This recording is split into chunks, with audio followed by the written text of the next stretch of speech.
Welcome to Growth Gatherings.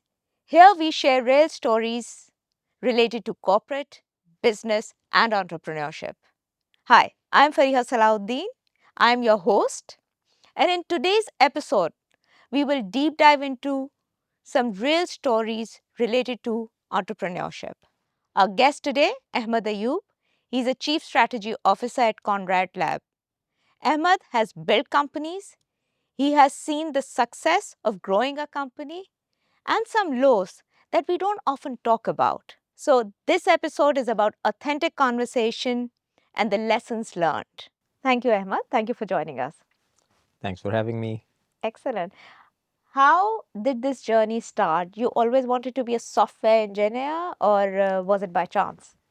It was it was definitely by chance. So I was born and initially schooling is all from Quetta, and Quetta is a very small town. Most people haven't even heard of where it is.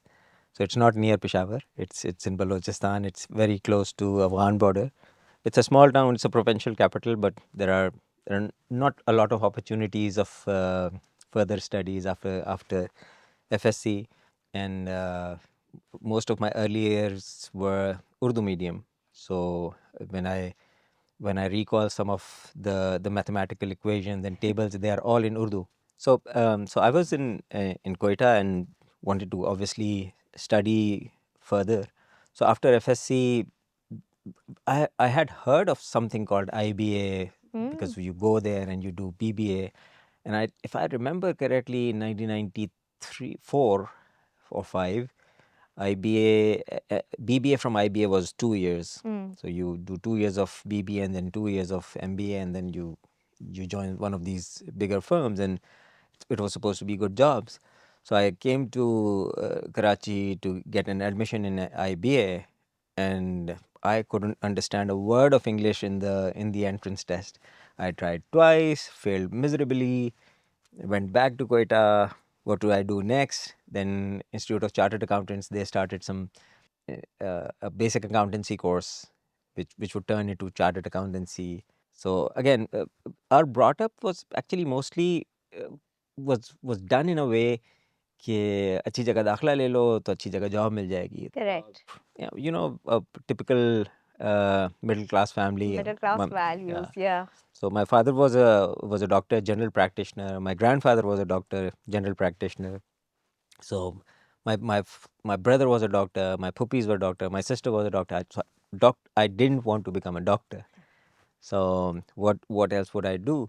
So how to become a chartered accountant? Went to Islamabad for BCom admission.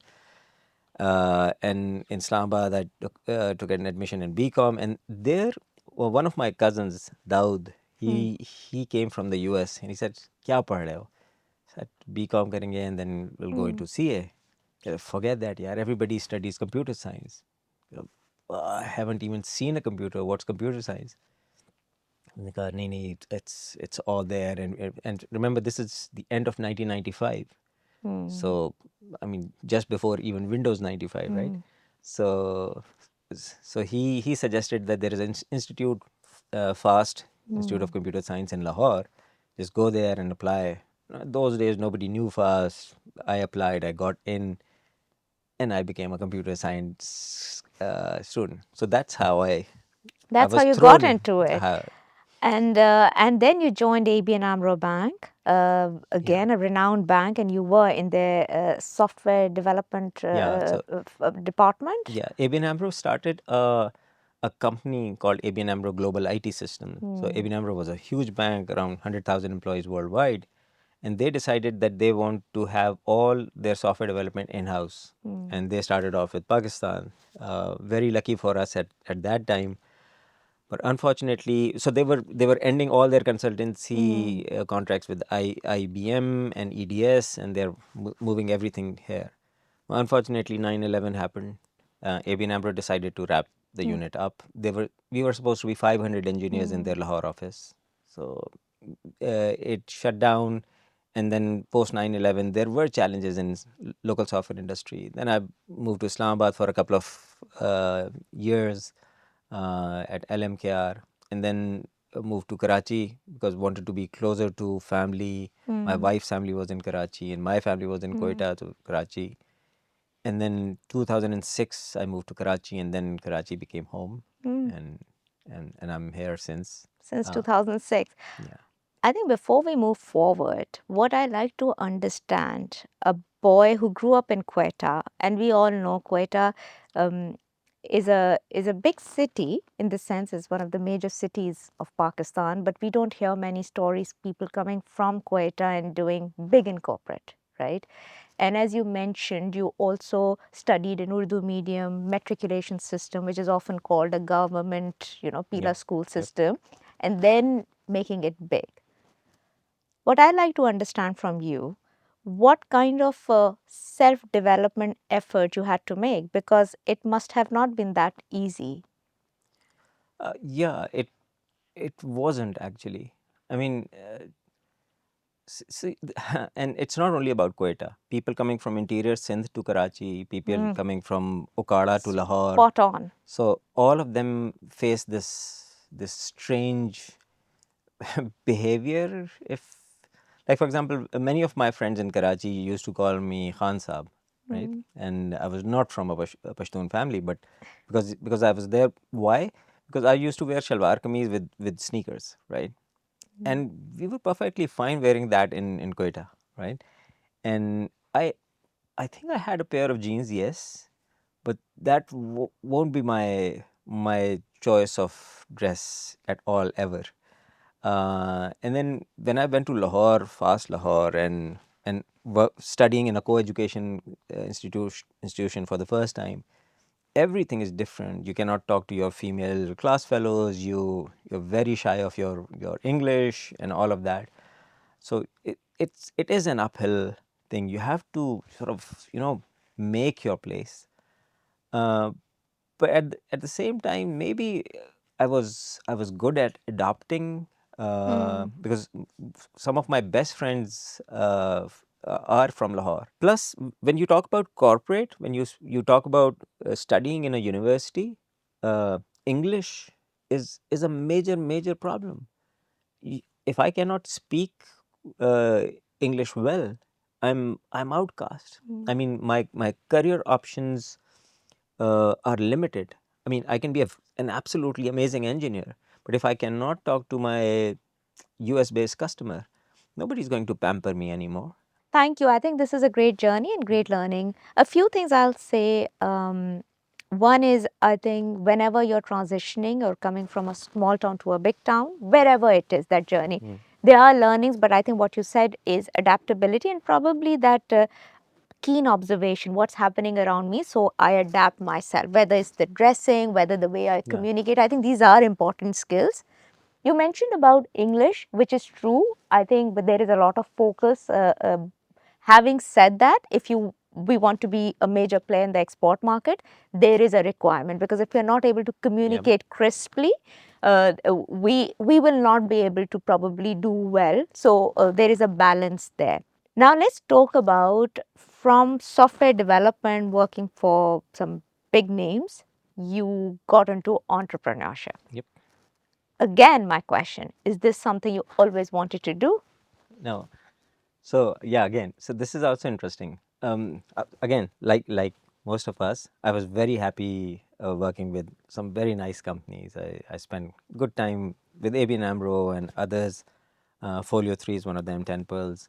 And they are great companies. They work for US based customers, and they're doing amazing work. I don't know if anyone of us knows, but some of these companies have worked for NASA, they've worked for Coca-Cola International, they've worked for, I mean, so many top brands. So there is some serious software development work happening in Pakistan.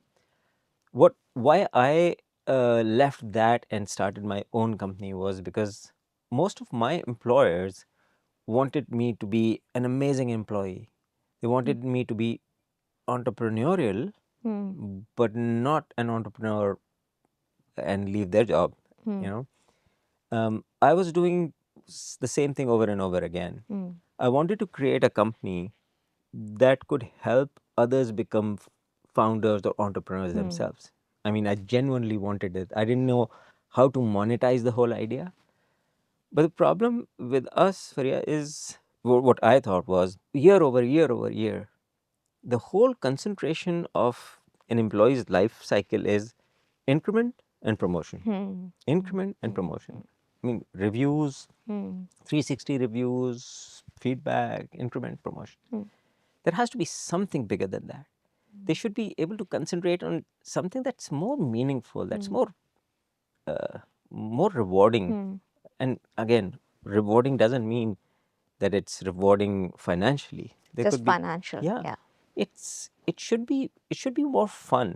And there are so many books around, like Dale Carnegie and Hmm. others. I mean, a workplace should be fun. Hmm. Workplace should be happy, right?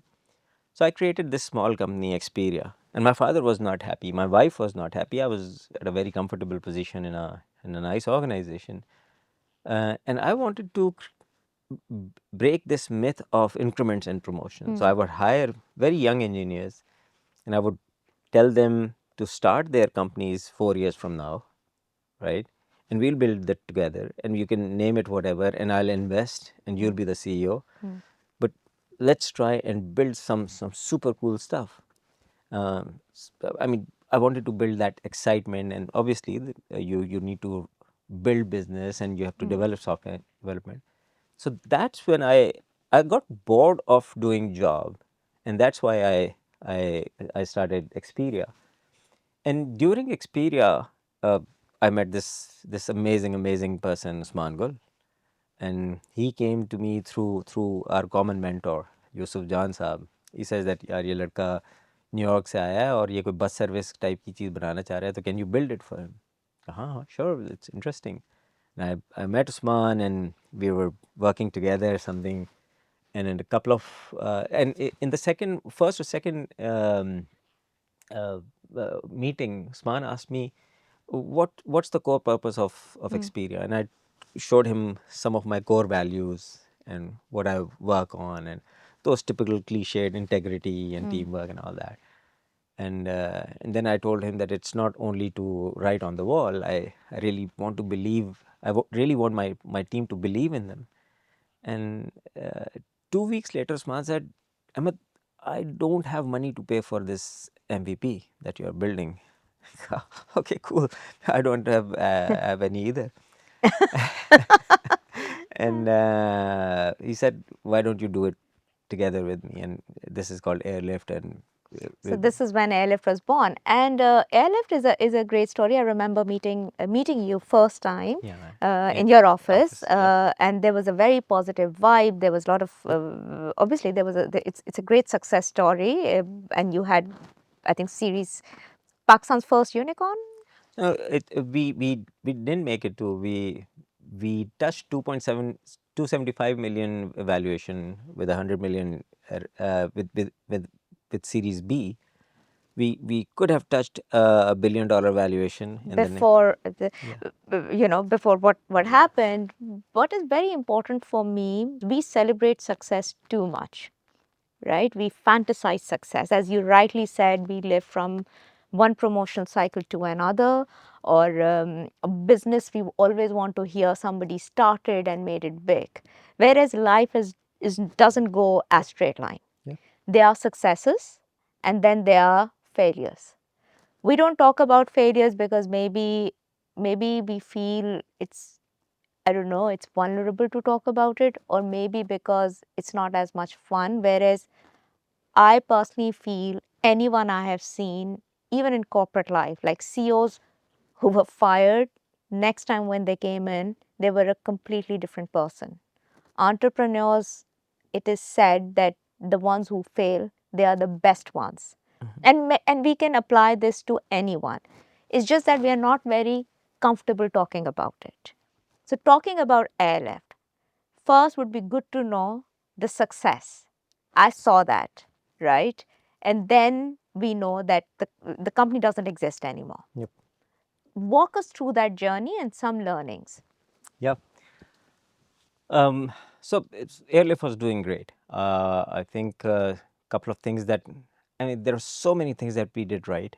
And as you say, that when we when we discuss only successes and not failures, the great things that we do, they fizzle out somewhere Mm. in under the shadow of And our the core purpose of, sorry, yeah. airlift was what? Just remind us again, what was the purpose for airlift? So Airlift started off as a bus service. Mm. It's a mass transit system, a nice air-conditioned bus that you can book through a mobile app. You can track your Mm. bus. It works on a route.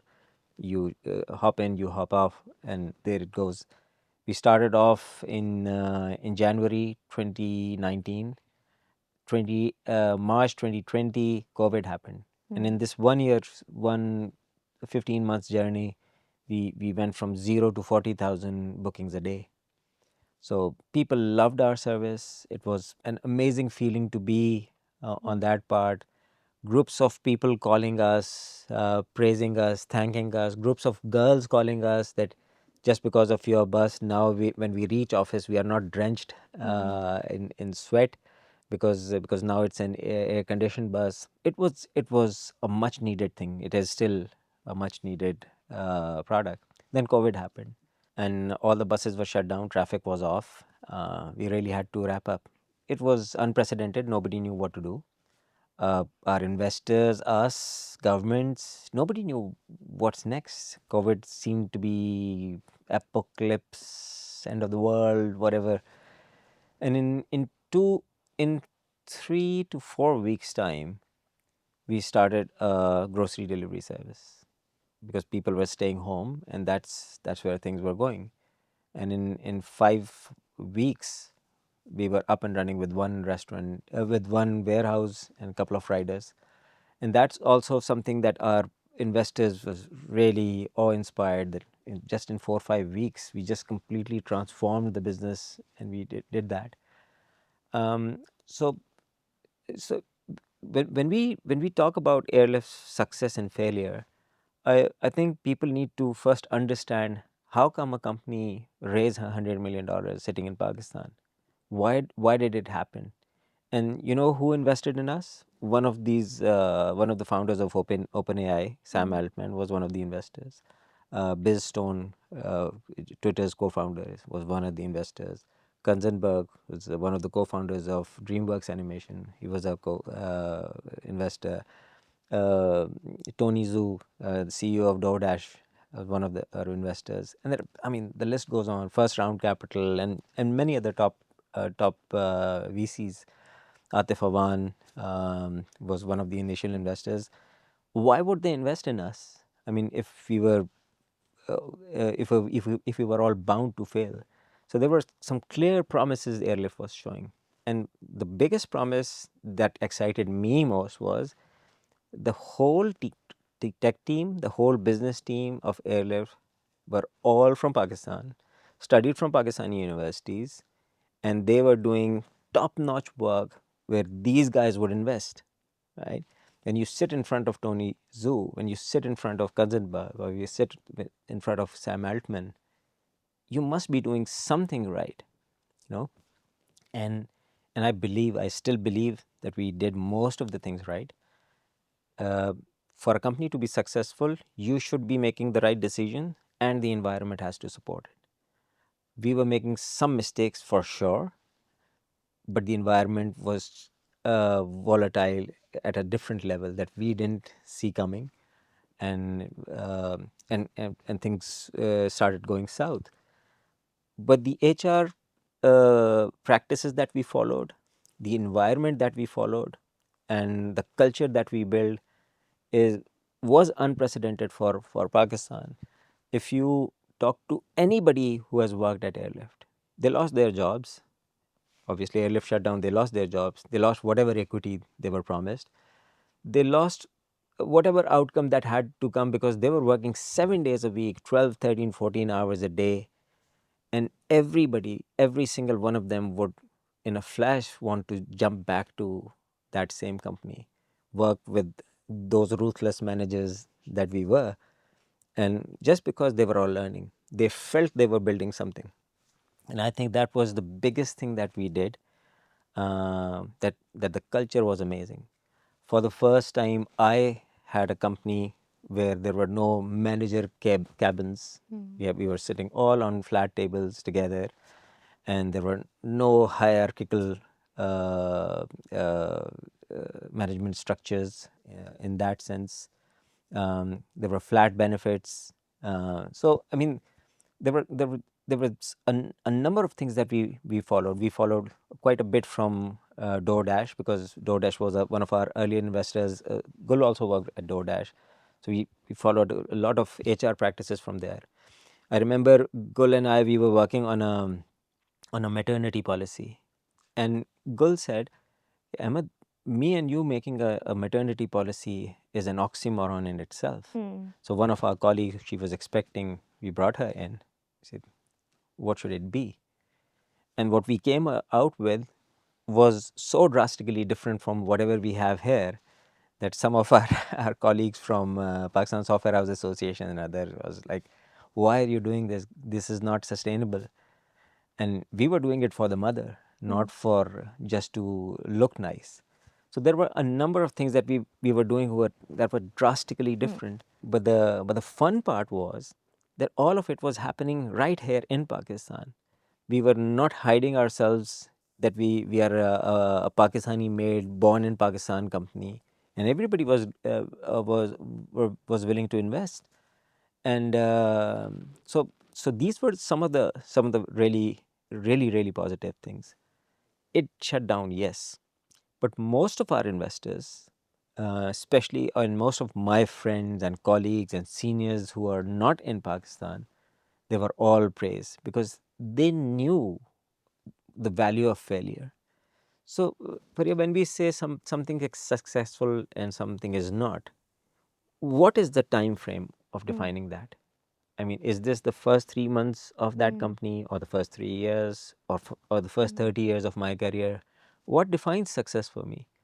So, airlift going down is definitely financial failure for that organization, but it definitely has helped hundreds of different investors and founders to do things differently. It definitely made me a completely different person. It definitely made Usman Gul a completely different person. The company that I am in right now, I make decisions very differently. Everybody, when we were shutting down and we announced it on the floor, and I asked every single person to look for jobs and salaries higher than airlift, because now you know a lot more than what you knew before. So it completely created a different breed of people that would have created their own startups. So hidden within that failure is a lot of small success stories. Dastagir is another startup. Dastagir founders were from Airlift's early stage founding team. There are so many other startups. There's one where so Usman has his own startup, Metal.so. And I mean, so many of our colleagues are working on different companies, different startups. So it was very tough losing all of it, because it happened in a very short span of time. And that was my first time facing a very cruel media. I saw some articles on LinkedIn. There was this one that somebody very an unknown writer, she wrote that she visited Pakistan in 2019, and it was in Islamabad for a conference, and there were airlift buses all across, and this and that. And then she wrote some really wrong negative stuff about us. And then I realized we never launched in Islamabad. Where did she see our buses? So it was all fabricated, but it sells. Somebody's failure sells. I think the Western environment has matured out of it, that startups do fail, They do. and then they do stand up again. They rise and fail and rise. And so we are not very used to that, but I think we are learning. Airlift has given people this risk analysis, that even large funding can go wrong. So be very careful about factor X and factor Y and factor Z. I think for those who want to learn, Airlift is a great story, is a great case study that they should study. Mm. and yeah, but it had an emotional toll on us. There was a nasty article or a LinkedIn post that my daughter saw somewhere, and she came to me crying. I mean, tell me about what's real about airlift. When your children start questioning your integrity, you pretty much feel like losing everything. Mm. You know, but again, but you have to if you haven't done anything wrong, you have to stand up and say the right thing, and things will be fine. For 3 4 years on, I think I've talked to around 10,000 people on different aspects of airlift, and I'm still very very super proud of what we built. And so I'm more of a public face of airlift. Not many people recognize or understand Usman Gul, who was the actual founder and actual brain behind airlift. And I keep telling people that any billion-dollar startup that will come from Pakistan, inshallah, Usman Gul will be the CEO. And I'm still, I mean, I always promote his new startup. Mashallah, say he's doing great. He's an amazingly gifted person, but he was made into a villain. So we need to learn from that. We need to praise success. We need to praise failures. Mm. And And I think this is quite important because we take things as black and white. hmm, But like I said, success and failure, they go hand in hand. It's almost impossible to have a success yep. without a failure, and it's almost impossible not to be successful if you have faced a failure. Mhm. Um, and thank you for being so honest and so brave, because it requires a lot of bravery and role modeling to talk about something which has not worked also. So I think thank you for that and setting that example as a leader. Before we move on, very quick, two learnings from Airlift. You say, if today I'm starting Airlift or we are starting Airlift, we would do these two things differently. What would that be? So we asked this question from Instacart. So Instacart is one of the largest grocery delivery companies in Oh, in yeah, in, yeah, in the yeah, yeah, yeah, U.S. yeah, yeah. In the heydays of airlift. So Instacart CEO had an all ends with our staff at airlift. So somebody asked him, if you were to start Instacart again, what would you do? And he said, I would spend more time and more money building my initial team. You know, one thing is for sure, we had probably the best team we could create at that level. And if I were to start airlift again, I will spend a lot more time and money on building my team. It's the talent that will win it for you. That's one. We clearly understood our customers, and I would spend more time and more effort in understanding them more. And the thing that actually airlift should have really, really fixed was profitability. Mm, Those were the days when profitability was not a concern. mm, Top line was the mm, concern. Bring in more money, mm, show revenues. Let's not talk about mm, profits. That's wrong. That's not business. mm, But we have seen these cycles come after every few failures. 2000 .com failures, and then financial failure in 2008, and then a lot more. And unfortunately, it starts happening every few years. This is happening with AI today, that you're not considering profitability. You're only looking at the revenue mm. they're building. So if you're earning 200,000 by spending 400,000, you're not building a business. So I would build a very very profitable Mm. airlift in a very small community first up, only Karachi. I can still make an airlift for Karachi that people would love, and make it profitable. And you never know, right? The future, I mean, Yeah, if not, that yeah, may be something yeah, else. yeah. I'll call Usman Gul and see. You never Yeah, know, because I feel people, at least the investors, will be far more confident today investing in you and Usman Gul, yeah. because you've seen it all. Um, Second question, you mentioned AI. what is the future in terms of jobs, in terms of people creating their prototypes of tech? Because on one hand, I hear it's far more cheaper, and then there is AI in everything. But tell us what is really happening from two perspective, from skill perspective. Are people going to lose their jobs? Or what is it that they need to learn, particularly if they want to build their career in tech? Number two, in terms of prototypes, what is the recent technology which is cheaper and people can leverage? So I know AI is again a set of unprecedented products that we see. Uh, I don't remember the last time I wrote a full email myself, honestly. Actually, I put a LinkedIn status with some job posts, etc., and I asked somebody if somebody can guess which LLM I used to generate this one, will get a free interview. And everybody said, no, you wrote it yourself, etc., etc. It was actually written by Gemini. But, well, I still gave them interviews. But right now, what's happening is that it's AI is becoming a halo, something that will kill us all, or something, that Terminator 2 feeling. It's not that. It's a great helper that's available. The problem is that it's as they say, it's a big equalizer. It's not an equalizer between software developers and non-software developers, or analysts and non-analysts. It's an equalizer between people who do versus people who only get worried. Okay, say that a little bit more.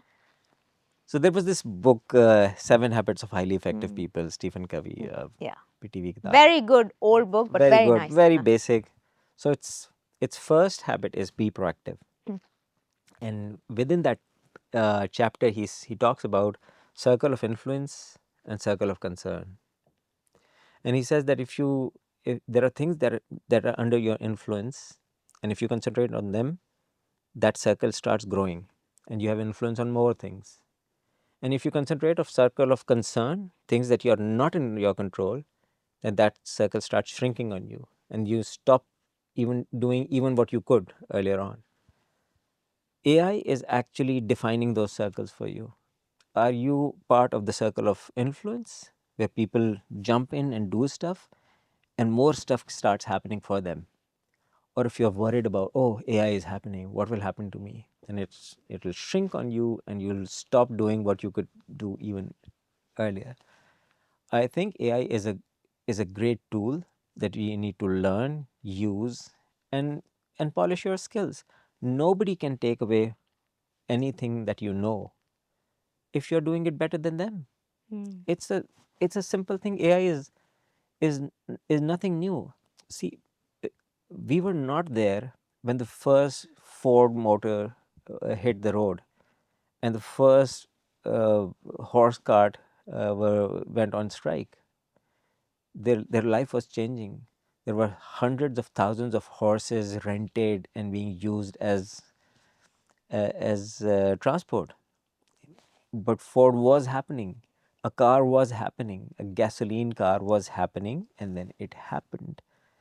You know, and horses are still alive. People are still traveling, Mm. and there was somewhere in 1980s. There was the first time when Bombay started using printed billboards for Mm. movies. Before that, there used to be specific artists Mm. who would paint Hema Malini or Amitabh Bachchan or Vinod Mm. Khanna. So there would be an Amitabh specialist who would paint Amitabh 500 times. What happened to them? Printer took over. They are still alive. So I mean, there have been a number of such products that seem to completely end life, from pen to printers, from typewriters to these keyboards, etc. AI is something like that. It's just an extension to whatever we were doing. But now we are able to do more. So before somebody else starts realizing that you can do more, let's do more. Mm. Because the moment they realize that I mean, why am I paying $500,000 to so and so company if it's available on a web search? That company has to realize that we need to talk to our customers and tell them the truth. So if see, it's about value creation. If value creation is there, our need will still be there. Yeah, and I think that's a really good point. One is exceptional service, but also in terms of what one can do. And because people would say, for example, because I use social media, okay, there are video editors, there are softwares now. Yeah. You can do it and you download Yeah. it. But then there are additional things as well, right? For example, if you need a physical space, you need a proper finishing look, then you need to get a proper studio, proper support, right? So nobody's taking anyone's job as long as you know what that add-on you can do and what is it that you can outsource to AI. Yeah. And see, it AI is encroaching. Hmm. It is encroaching. 6 months from now, there could be a possibility, Faryad, that you just call me and Ahmed, I am recording a podcast with you on this script.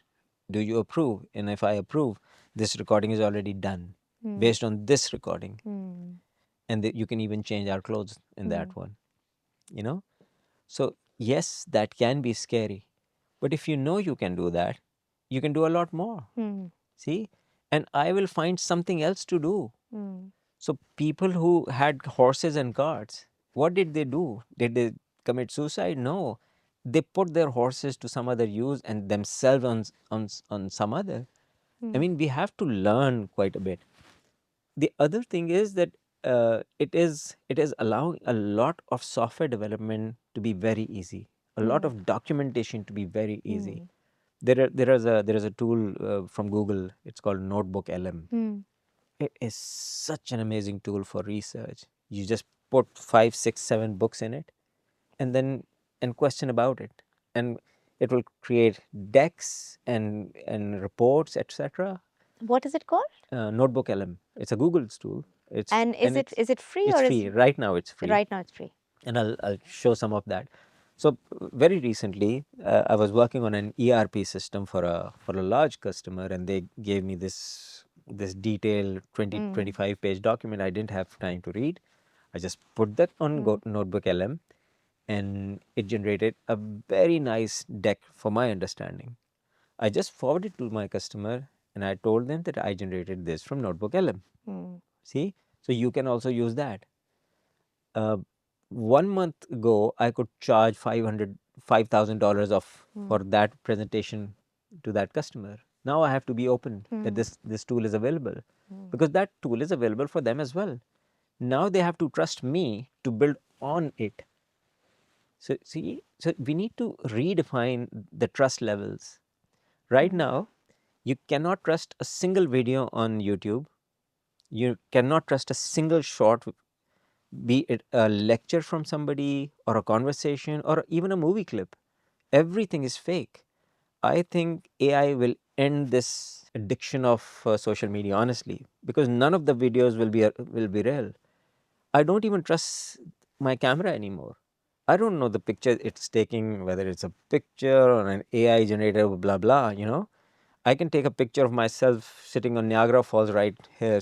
You know, so uh, the trust on all of user generated data is going, but that doesn't mean that things are ending. We are being allowed to do more with what we have. And and probably it'll evolve into Yeah, something once people understand what's happening, because some of these tools are very helpful and maybe some of them are yeah, not, and I think people will filter. yeah. What about anybody studying technology right now or want to have a career? What advice would you give them? I think something very similar. So there are two parts of it. One is a little more drastic and radical in a way that I think formal education, the way it exists today, is going to end. I can train myself on anything using the best of the best books and best of the best lecturers in the world. And yeah, and I mean, in terms of knowledge, So I only need university for public relations or PR, Social skills. social skills. That's that. Otherwise, for the sake of learning, I don't need a university anymore. If I am that proactive person who actually can do, wants to do. But suppose that we are continuing with status quo. People who are studying whatever, they have to leverage best of the best tools that AI is providing to do more with their degrees, and maybe question the content. Maybe if you are making a shopping cart for your final year project, you're already 20 years behind. I mean, build some large scale ERP in a week. That's a final year project. So do some astronomically high thing. Hmm. I mean, can you create a, so if you're a media student, can you create a 10 song album as your final year project with complete orchestra, all lyrics written and all songs sung by something that doesn't exist? That's a nice final year Hmm. project. So let's utilize that. Stretch your boundary. Stretch your boundaries. My daughter is an SFX artist. She does those makeups, etc. And she gets these. She's into horror makeups, etc. And I keep telling her that you have to combine this with VFX and then AI generated VFX to survive. She's really good at her work. She gets projects, etc. She's still working on a movie, but uh, for her to sustain, to survive, she would really need some sort of AI help. So artists are very upset with AI generated stuff. And honestly, I don't either. But AI generated actors are now a reality. So there are two companies who have created actors. They are being signed for ads. They are being signed for movies, and it's happening. So 30, 40, 50 years ago, beautiful handwriting was amazing. Then Microsoft Word came, and now you could select a font of any sort. The printout of that font doesn't impress you. Still, a handwritten note will impress you. Hmm. There will still be value of a painted painting, and the same thing printed out. Yeah, you can have a gallery of it. Nobody cares. So there will still be some value of the original, but diminishing. Yeah, I think some really good food for thought how the world is evolving and how dramatically it's evolving. Thank you, Ahmed. It's very, very interesting. What are you doing today and what's the plan for future? Okay. Yeah. So finally, something after Moving it. forward. Moving forward. Yeah. So for many people, surprise, AirLift shut down in 2022. After that, I taught for one semester at FAST Institute, then did a couple of consultancies and a number of advisories in different startups, talked to founders of so many other startups who could learn from our mistakes at Airlift, Bazaar Technologies, Dastagir Technologies, and there are so many youngsters, lots of student engagement, university level pay, and because yeah, I think they really need to learn, and I explicitly mention my being from Quetta and being from an Urdu medium start, so that a number of students should feel that they can also do that, Hmm. because they are definitely sharper than I am. Uh, if I can be somewhere, Hmm. they deserve to be somewhere.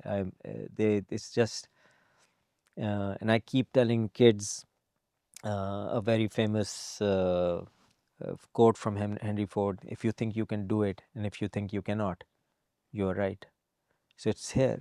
Hmm. It's here. I mean, if anybody tells you ever that you cannot do something, just avoid them, because you don't deserve them. You can do everything, you can achieve anything, but you have to make sure that you're determined enough. As Paul Graham is one of the founders of Y Combinator. Hmm. Paul Graham, in one of his essays, he says the title of the essay is "Being Relentlessly Resourceful." Hmm. You have to be relentlessly resourceful if you have to run your startup. So this is what I do, what I did for a good 1 year after Airlift. And then one of our very amazing investors and friends is a software company, Conrad Labs. Four amazing people, Abbas Yusufzai, uh, Salman Qureshi, Umar Saeed, and Rich Pitasuri. So they run a software company, and I joined them as a partner. And the idea was to work with people with some really high level of integrity.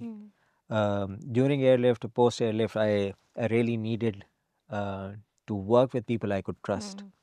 and Airlift gave me that. I Hmm. mean, everybody at Airlift was somebody I could work with any day. Hmm. Again, so I wanted to join a company or build a company that's built on very high ethical and integrity grounds. So I think Conrad Labs is the software company. When I joined, we were around 40-50 people.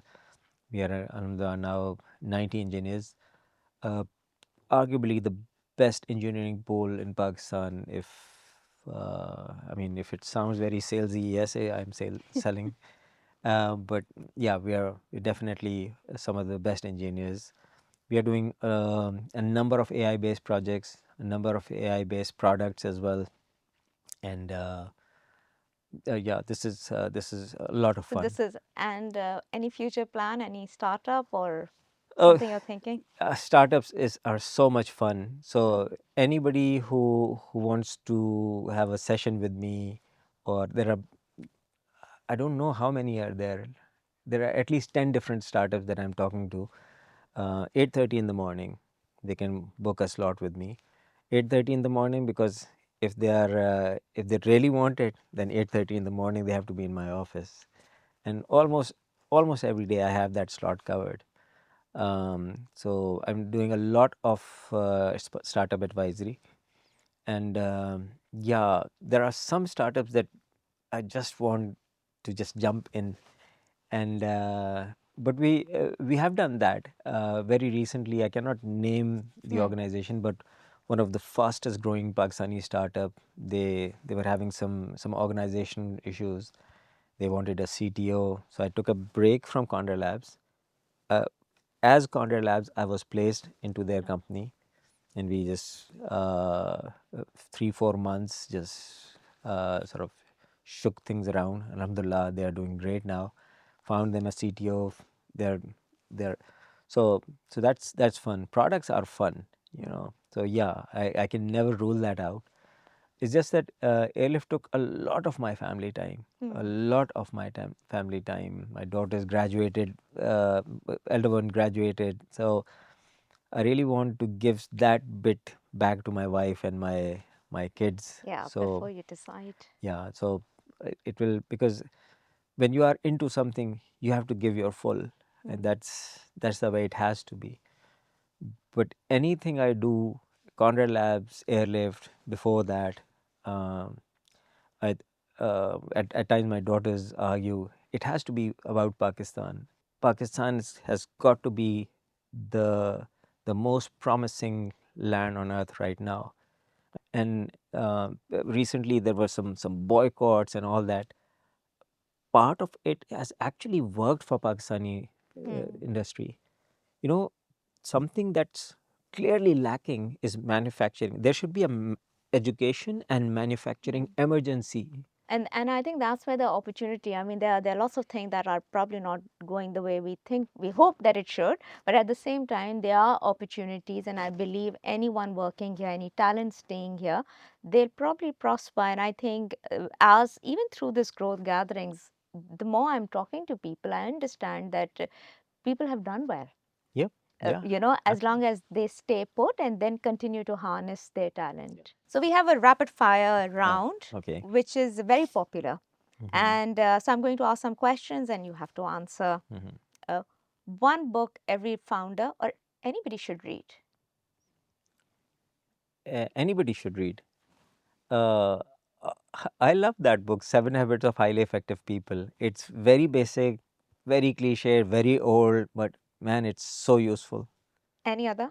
So, How to Build a Life You Want by Oh. Arthur Brooks. It's an amazing, amazing book. It talks about meaning and satisfaction and happiness, and how things don't have a lot of meaning when they're only financially rewarding. It's an Mm. amazing book. It's co-authored by Oprah Winfrey. Okay. Yeah, it's an amazing, amazing book. Thank you. And what's the biggest myth in startup? People who haven't really set it up anything and they feel, and you feel it's no, it's a myth. Uh, that it's easy. I think one myth is that that the startup founders end up being rich no matter what the startup ends up doing. It's not the case. You have to let go a lot of equity to make your Mm. startup successful. So some of the most successful startups who sold out to billions of dollars, their founders have 1 to 2% left with them, Mm. and this is a big myth, and this is what stops so many young entrepreneurs and founders not share equity for funding because they think that they'll lose out on their company. That's the norm. So Mm. let it be. Now, last question. Hobby, if you have to pick one, gardening or cooking? I i can fry an egg all life So, long. not cooking, I would Yeah, assume. not cooking definitely. uh, Gardening, yeah, could be. But if it's hobby, it's either watching movies or playing cricket. Oh, okay. Yeah, So none of them. yeah. None of the Or above. or hiking some of the nicest mountains in Pakistan. Okay. Yeah. Excellent. Thank you so much, Ahmed, for joining us. It's great having you with us.